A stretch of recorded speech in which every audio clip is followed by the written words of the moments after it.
No nos olvidemos, lo comentábamos afuera antes de empezar el programa, los chilenos sacaron a patadas a Carlos Ibáñez del Campo el año 30-31, la dictadura de Ibáñez. ¿Y qué ocurrió el año 52, 22 años después? Lo volvieron a escoger.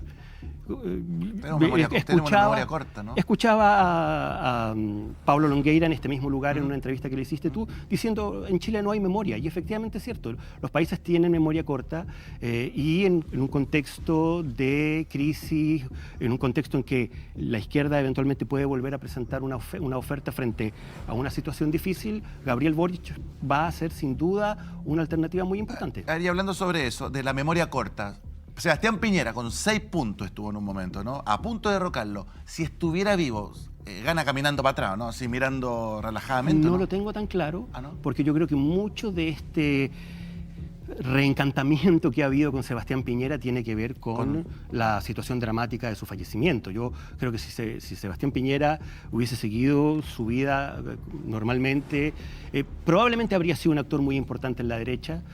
Probablemente no tendríamos una oposición tan dividida y tan tensionada como la que tenemos hoy día, habría jugado un rol en eso, pero no tengo claro que hubiese sido una alternativa como para poder ganar una elección, sobre todo después de lo que significó el estallido y el rol de Piñera en ese contexto. Al morir Piñera se desarma la derecha, ¿no? ¿Era el que ponía el orden? Yo creo que en alguna medida Sebastián Piñera le dio un cierto norte, una cierta perspectiva a la derecha, sobre todo porque él venía de otro mundo.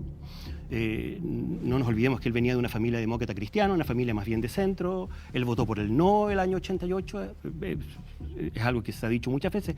Todos los presidentes de Chile, hasta ahora al menos, han votado por el no, fueron presidentes que votaron o que fueron partidarios del no en el plebiscito del año 88. Yo creo que Sebastián Piñera fue capaz de darle la capacidad de penetrar, de llegar a sectores de centro, a sectores más independientes, incluso a sectores de centro-izquierda en determinados momentos, y eso fue lo que hizo que la derecha y la centro-derecha pudieran ganar 2 elecciones. Evelyn Matei, a ver, sigue teniendo las mismas posibilidades a pesar de que ha estado cayendo en todas las encuestas, pero ¿sigue todavía como favorita? Yo creo que Evelyn Matei sigue siendo la primera opción, y sigue siendo la primera opción porque en un sector importante del mundo de la oposición pasa algo un poco parecido a lo que pasa con este 30% que apoya a Gabriel Boric incondicionalmente. Hay un sector muy importante de ese Chile que desaprueba a Gabriel Boric, que lo único que le importa hoy día es poder derrotar al gobierno y poder sacar a esta coalición del poder.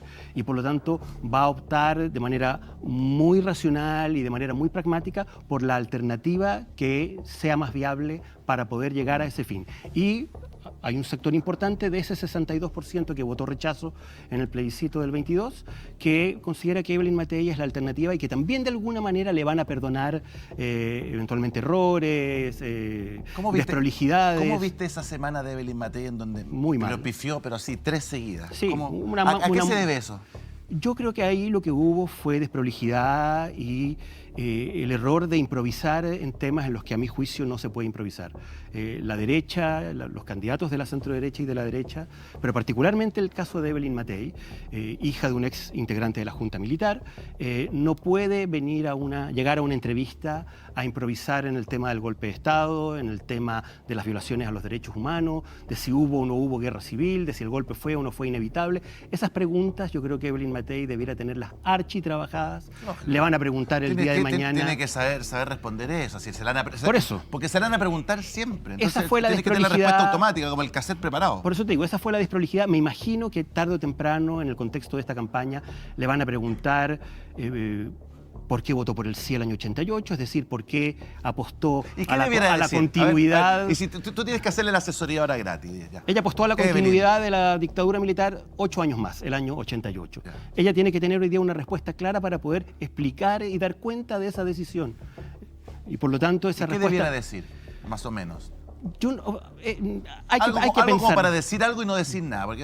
Bueno, decir, por ejemplo, que vivíamos en otro momento, en el contexto de la Guerra Fría todavía, y que había un sector de la sociedad chilena que tenía mucha aprensión y mucha preocupación de un retorno a lo que había sido el Chile previo al 73, a un Chile del desorden, de la polarización, y que el hecho de que en el mundo del no estuviesen presentes el Partido Socialista, el Partido Comunista, de alguna manera pudo haber inhibido